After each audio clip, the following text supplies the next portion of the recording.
어느 날 당나귀가 나무 그늘에 앉아 여치가 부르는 노래를 듣고 있었습니다. 들을수록 참 잘 부른다.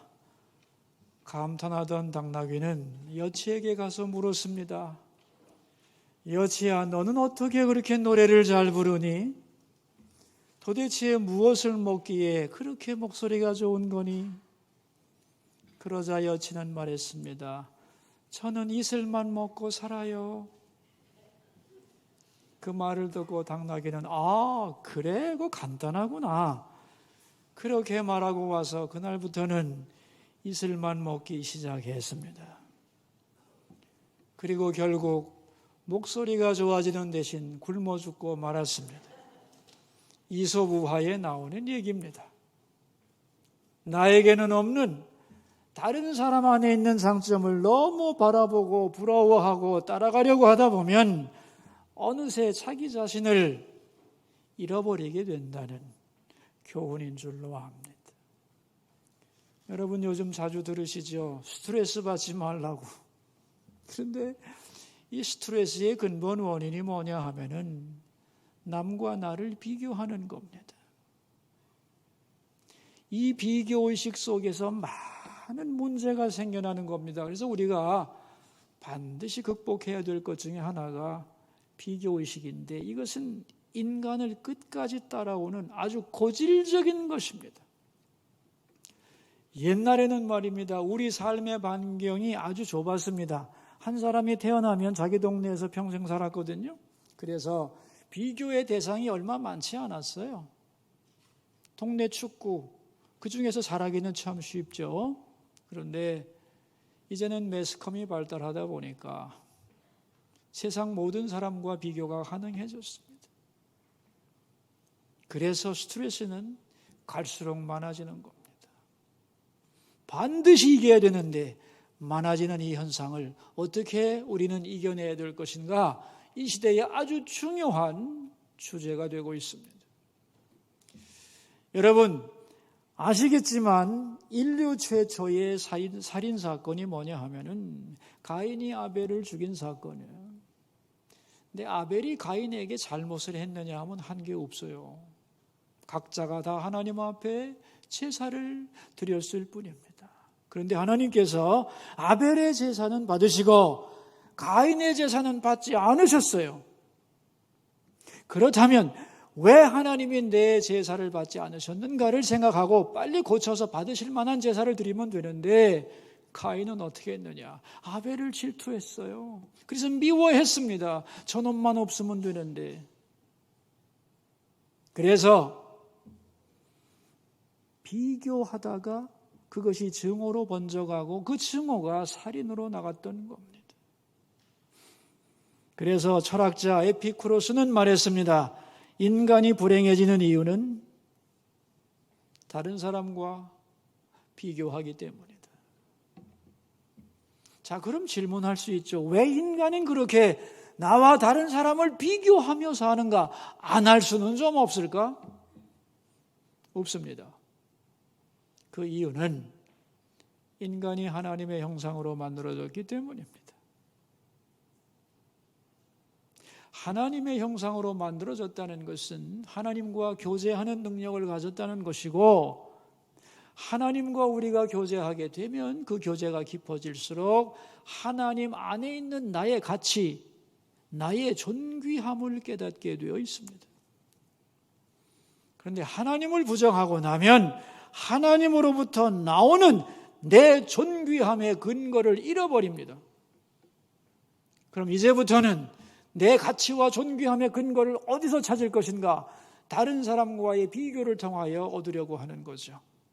하나님으로부터 오는 절대 가치에서 오는 자기 존귀함이 없어지니까 인간과의 비교를 통한 상대의 가치 속에서 자기를 찾아가려 하는 거죠. 그래서 하나님을 떠난 인간은 다른 사람과 자기를 끊임없이 비교하며 살아가게 되는 겁니다. 그런데 비교의식에서 나오는 게 뭐냐? 두 가지입니다. 하나는 교만이고 하나는 열등감. 그래서 비교를 시작하면 반드시 교만과 열등감에 빠지게 돼 있어요. 그래서 하루에도 몇 번씩 잘난 척하다가 한편으로는 자기 열등감에 빠져서 헤어나지를 못하는 겁니다. 이것을 벗어나는 방법은 뭐냐? 하나님을 깊이 만나는 거예요. 그리고 그분 가운데로부터 나오는 우리의 가치를 확인하는 겁니다. 그때에서야 우리는 남과 자기를 비교하지 않고 사람들의 인정과 칭찬에 껄떡이지 않고 교만과 열등감에 빠지지 않고 겸손하면서도 당당한 인격이 될 수 있는 것입니다. 오늘 본문은 예수님께서 베드로를 찾아와서 다시 만나주시고 그를 다시 회복시켜 주시는 유명한 본문이지요. 여러분, 베드로는 예수님의 수제자였습니다. 그런데 예수님을 3번이나 부인했습니다. 부활하신 예수님은 베드로를 찾아와 만나주셨지만 베드로는 너무 민망하고 죄송해서 예수님을 다시 보기가 어려웠습니다. 그래서 어떤 결심을 했는가? 고향으로 돌아가기로 결심을 합니다. 그리고 갈릴리로 낙향을 하게 되죠. 이때의 베드로의 마음이 어디 나와 있는가 하면은 3절 말씀 21장 3절에 잘 나타나 있습니다. 함께 읽어봅시다. 시몬 베드로가 나는 물고기 잡으러 가노라 하니 그들이 우리도 함께 가겠다 하고 나가서 배에 올랐으나 그날 밤에 아무것도 잡지 못하였더니 그랬어요. 나는 물고기 잡으러 가노라. 이 말 속에 베드로의 마음이 압축되어 있는 거예요. 아마 주님을 향해서 하고 싶었던 말이 이 말이라고 생각합니다. 주님, 저는 주님을 다시 뵐 면목이 없습니다.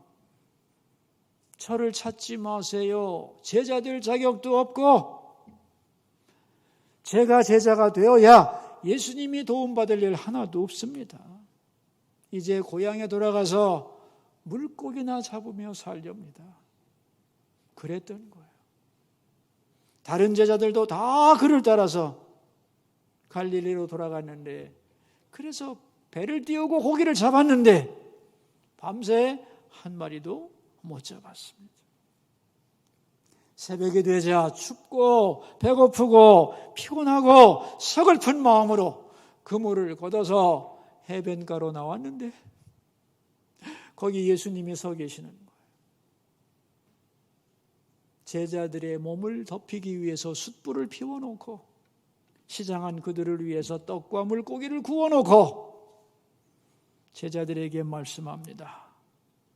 아침 먹자. 그리고 말없이 나눠주시는 거예요. 제자들이 그것을 받아 먹습니다. 여러분, 그 장면을 한번 상상해 보세요. 제자들의 마음이 어땠을까? 민망하고 부끄럽고 죄송하고 고맙고 눈물이 나는 거죠. 아마 고개도 제대로 들지 못하고 받아 먹었을 거라고 생각합니다. 제자들의 추운 몸을 다 녹여주고 고픈 배를 배부르게 먹인 후에 예수님은 베드로와 함께 해변을 거닐게 됩니다. 거닐면서 3가지를 하십니다. 첫째가 뭐냐 하면은 베드로에게 먼저 질문을 해요. 네가 나를 사랑하느냐고. 자, 여러분, 예수님께서 베드로에게 네가 나를 사랑하느냐고 왜 물으셨을까요? 베드로가 예수님을 사랑하는지 몰라서 물었을까요, 여러분? 아닙니다. 사람의 마음을 아시는 분인데요. 자기 입으로 사랑을 고백할 때 관계가 회복되기 때문입니다. 사랑합니다. 이 말은 깨어진 두 사람의 관계를 이어주는 아주 중요한 말입니다. 지금 예수님과 베드로의 관계는 깨어져 있잖아요. 3번이나 부인했고 예수님이 찾아왔지만 그는 낙향하여 도망쳐 왔습니다.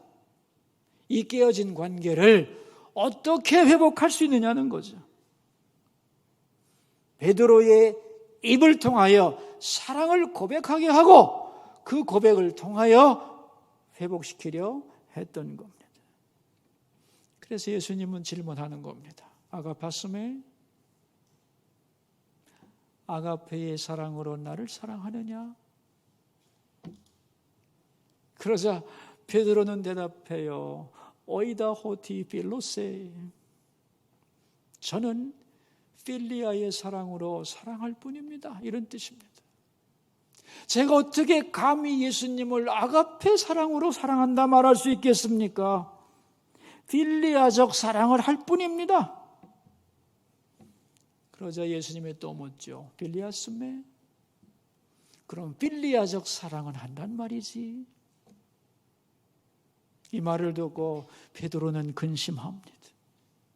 제가 주님을 사랑하는 줄 주께서 아시나이다 그랬어요. 저는 지금 아가페 사랑이든 필리아 사랑이든 그런 사랑을 논할 자격이 없는 사람입니다. 다만 제 마음 깊은 곳에 주님을 향한 사랑이 있다는 것을 주님은 아십니다. 그렇게 고백하는 거예요. 여러분, 왜 3번이나 사랑하냐고 물었을까요? 3번 부인했잖아요. 3번 사랑을 고백하게 함으로써 예수님을 향한 베드로의 사랑을 회복시키려 했던 겁니다. 자, 그렇다면 여러분, 나와 주님과의 깨어진 사랑을 회복하는 방법은 뭘까요? 똑같습니다. 제가 주님을 사랑합니다. 라고 여러분의 입으로 고백하셔야 돼요. 주님과 나와의 관계가 희미해지고 사랑이 식었는데 이대로는 안 되겠는데 어떻게 하면 회복할 수 있지? 방법이 뭐라고요? 자, 지금 주님께서 오셔서 여러분에게 질문하십니다. 네가 나를 사랑하느냐? 대답하세요. 더 크게, 더 담대하게, 더 진심을 담아서 그래야 되는 거예요. 내가 주님을 사랑합니다라고 분명하게 마음을 다하여 고백해야 되는 거예요. 그래야 끊어진 사랑의 관계가 이어지는 거예요. 여러분, 살다 보면 부부간에도 냉랭해질 수 있죠. 그럴 때 어떻게 해야 두 사람이 사랑을 회복할 수 있을까요? 원리는 똑같습니다. 상대방이 당신 나 사랑해? 그렇게 질문했어요. 그럼 어떻게 해야 돼요? 몰라서 물어? 그러면 안 돼요. 말 안 해도 알지? 안 돼요. 뭐라고 그래야 돼요? 나도 당신을 사랑합니다라고 분명하게 말해야 돼요. 그럴 때 병든 사랑이 치료되고 사랑의 회복이 이어지게 되는 겁니다. 그래서 예수님은 베드로가 사랑을 고백하도록 만들어주는 거예요. 회복시키려고. 두 번째, 예수님은 사랑의 고백을 듣고 나서 베드로에게 말씀하죠. 내 양을 먹이라. 사명을 부여하십니다. 사명을 부여하심으로써 베드로 속에 있는 실패의식을 극복하게 만들어주는 거예요. 예수님은 잘 보세요. 베드로의 과거를 들춰내지 않아요. 이 사람아, 아무리 그래도 그렇지 어떻게 자네가 나를 3번이나 배신할 수 있는가? 이런 말 안 하세요. 딱 한마디만 물어요. 지금 네가 나를 사랑하느냐고. 그 사랑의 고백을 들은 후에는 말합니다. 그 사랑이 진정이라면 이렇게 낙심하고 있으면 안 된다. 나는 실패자라고, 물고기나 잡으러 가겠다고 옛날로 돌아가면 안 되는 것이다. 왜냐하면 해야 할 일이 있기 때문에 이제는 일어서라는 거예요. 그러면서 예수님은 베드로가 주님을 위해 어떤 일을 할 것인가를 설명해 줍니다. 18절과 19절이에요. 읽습니다. 내가 진실로 진실로 네게 이르노니 내가 젊어서는 스스로 띠띠고 원하는 곳으로 다녔거니와 늙어서는 네 발을 벌리리니 남이 내게 띠띠우고 원하지 아니하는 곳으로 데려가리라. 이 말씀을 하시면 베드로가 어떠한 죽음으로 하나님께 영광을 돌릴 것을 가리키심이로라. 이 말씀을 하시고 베드로에게 이르시되 나를 따르라 하시니 그랬어. 베드로야, 너는 이제 다시 일어나서 나를 위해 충성을 할 것이고 그리고 인생의 마지막에는 순교하게 될 것이다. 그래서 하나님께 많은 영광을 돌리게 될 것이다. 베드로의 소명을 말씀하시고 그걸 위해 다시 일어서라고 말씀하십니다. 여러분, 베드로가 주님의 이 말씀을 듣고 감격하는 겁니다. 내 인생은 다 끝났다고 생각했는데, 나는 실패자라고 더 이상의 희망은 없다고 생각했는데 주님이 다시 나를 찾아와 주시고 주님과의 사랑의 관계를 회복시켜 주시고 새로운 사명을 주시다니, 순교의 사명을 주시고 하나님의 영광을 위해 나를 써주시다니 얼마나 감사한가. 그래서 다시 베드로가 일어나는 겁니다. 그러니까 여러분, 실패했다고 해서 다 끝났다고 생각하면 안 됩니다. 나는 실패할 수 있지만 주님은 실패하지 않습니다. 주님은 실패한 나를 일으켜서 얼마든지 사용할 수 있습니다. 아멘인가요? 하나님의 영광을 위해 다시 사용할 수 있는 겁니다. 그래서 실패했다고 주저앉으면 안 되는 거예요. 마지막으로 예수님은 베드로가 비교의식에서 벗어나도록 도와줍니다. 왜? 이게 없으면 진정으로 일어설 수 없기 때문에. 베드로는 사명을 받고 감격했거든요. 그런데 갑자기 그 감격이 다 사라져버렸어요. 순식간에. 왜? 20절 때문에. 읽겠습니다. 베드로가 돌이켜 예수께서 사랑하시는 그 제자가 따르는 것을 보니 그는 만찬석에서 예수의 품에 의지하여 주님을 파는 자가 누구오니까 묻던 자더라. 여기서 예수께서 사랑하시는 그 제자는 요한을 의미합니다. 요한은 말입니다, 예수님의 사랑을 많이 받았던 제자거든요. 그래서 베드로에게는 동료 제자이기도 하면서 3년 동안 경쟁자이기도 했습니다. 누가 더 큰가? 누가 더 사랑받는가를 항상 신경 썼던 대상이기도 했던 거예요. 근데 자기는 마지막에 예수님을 3번이나 부인했는데 요한은 끝까지 예수님을 부인하지 않고 따라갔어요. 예수님이 마지막으로 요한에게 예수님의 육신의 어머니를 부탁합니다. 예수님하고 같이 가다가 사명을 받고 감격했는데 뒤를 돌아보는 순간 요한이 보였거든요. 그러자 이제 내가 졌다는 생각이 들어왔던 겁니다. 아무래도 요한이 나보다 낫지. 그래서 예수님께 질문합니다. 21절 이에 베드로가 그를 보고 예수께 여짜오되 주님, 이 사람은 어떻게 되겠사옵나이까? 여러분, 이 말의 의미를 아시겠어요? 나는 주님을 배신해서 주님을 위해 일한다고는 하지만 결국에는 비참한 순교의 죽음을 죽을 것이지만, 요한은 배신도 하지 않고 끝까지 주님께 충성했으니 이 사람의 남은 세월은 평안하고 명예롭겠지요. 나하고는 다른 인생이 전개되겠지요. 이런 뜻이에요. 처음에는 주님으로부터 사명을 받고 감격하여 너무너무 기뻤는데, 사람을 바라보는 순간, 그 사람과 나를 비교하는 순간 은혜의 마음은 싹 사라져버리고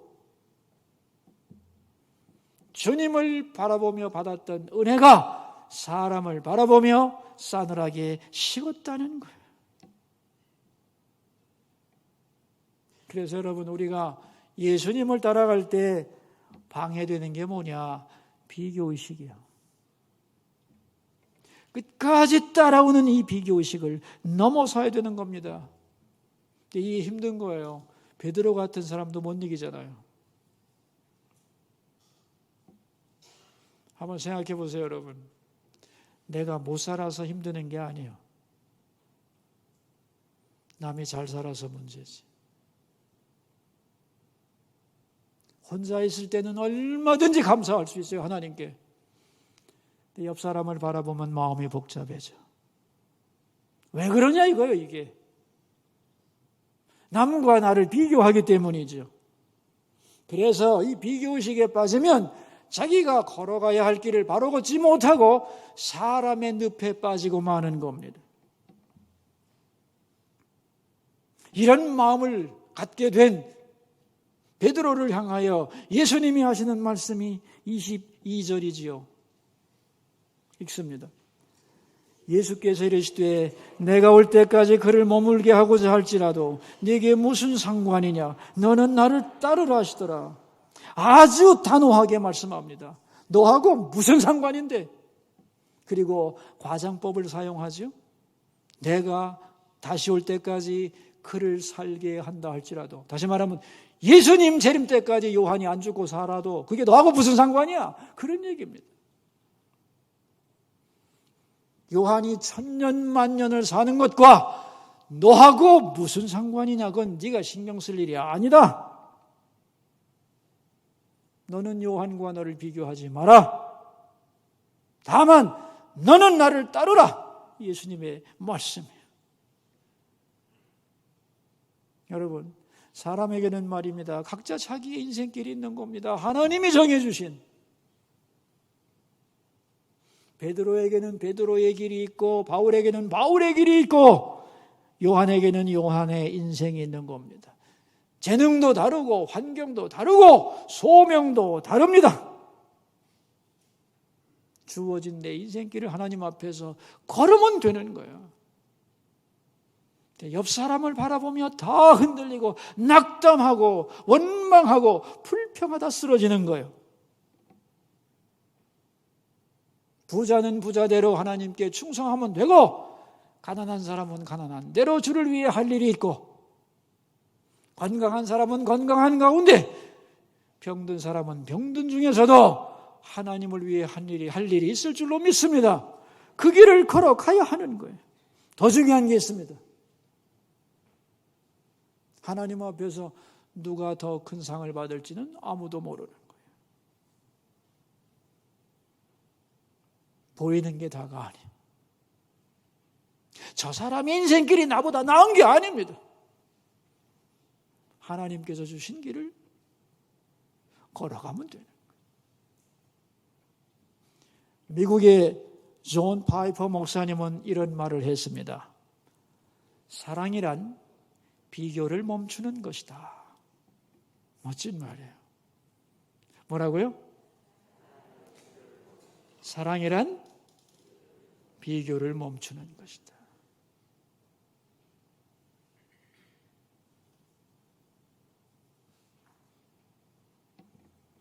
아내를 사랑하는 방법이 뭘까요?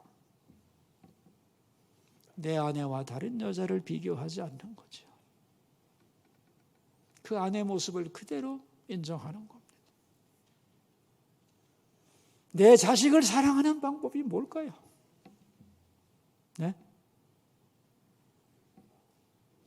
남의 자식하고 내 자식하고 비교하면 사랑하는 게 아니죠. 내 자녀를 하나님이 주신 소중한 선물로 받고 내가 그 자녀를 위해 할 수 있는 일을 하면 되는 거예요.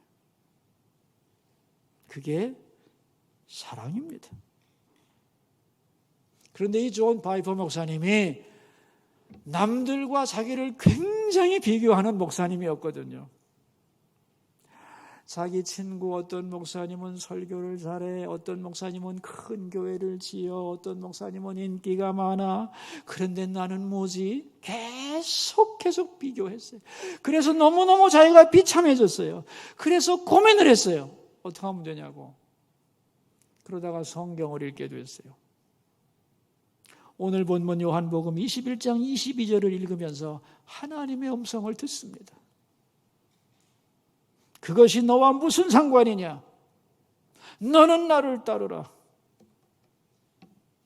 이 말씀을 아멘으로 받아들이고 인정하면서 엄청난 자유를 얻었다고 고백하고 있습니다. 맞다. 왜 나는 내 주변 사람들 바라보면서 하나님과 나와의 1:1의 관계가 흔들렸는가? 왜 남과 다르다고 스스로를 비난하고 괴로움 속에 헤매었는가? 나는 주님만 따라가면 되는 것인데. 그래서 본문을 통하여 큰 자유를 얻었노라. 그렇게 고백을 하고 있습니다. 여러분, 우리의 마음속에도 끊임없는 비교가 여러분을 괴롭힐 겁니다. 아무개는 부모 잘 만나서 고생도 안 하고 취직 걱정도 안 하는데 어떻게 나는 모든 것을 내가 다 처리하며 이렇게 힘겹게 살아가야 하는가? 이런 질문하는 젊은이들이 얼마나 많겠습니까, 여러분?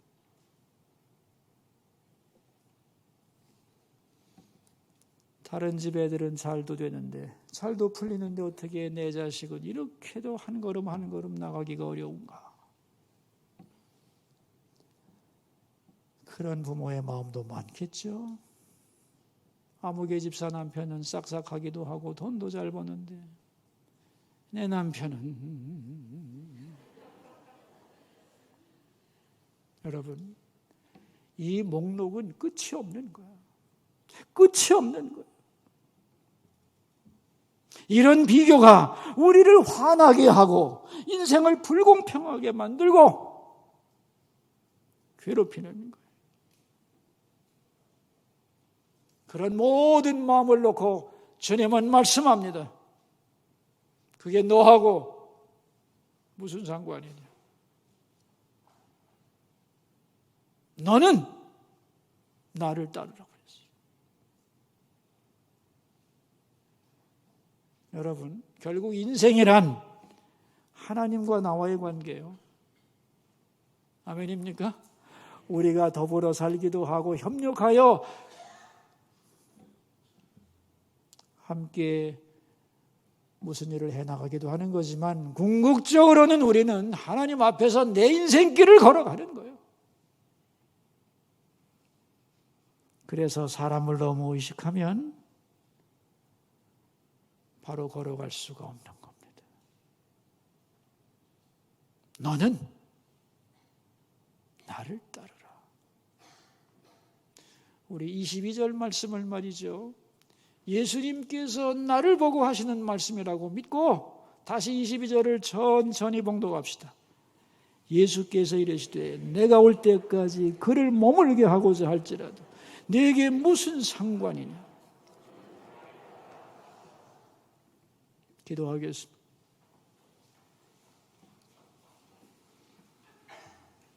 첫 번째 기도 제목입니다. 주님, 우리를 비교의식에서 벗어나게 해주시고 다른 사람 때문에 흔들리지 않고 주님 앞에서 인생을 똑바로 살아가게 하소서. 기도하겠습니다. 여러분 자기 목소리가 자기 귀에 들리도록 소리내서 기도합시다. 두 번째 기도 제목입니다. 교회를 위해서 기도합시다. 계속 진행되는 기도 사역에 힘을 더하여 주시고 10월부터 새롭게 시작되는 영성동산 가정과 자녀를 위한 기도회 또 반찬 지원 사역, 실버 사역 등 새롭게 시작되는 여러 사역을 위해 함께 기도하겠습니다. 실패의식에서 벗어나게 하시고 무거운 비교의식에서 우리를 건져 주옵소서. 너는 나를 따르라.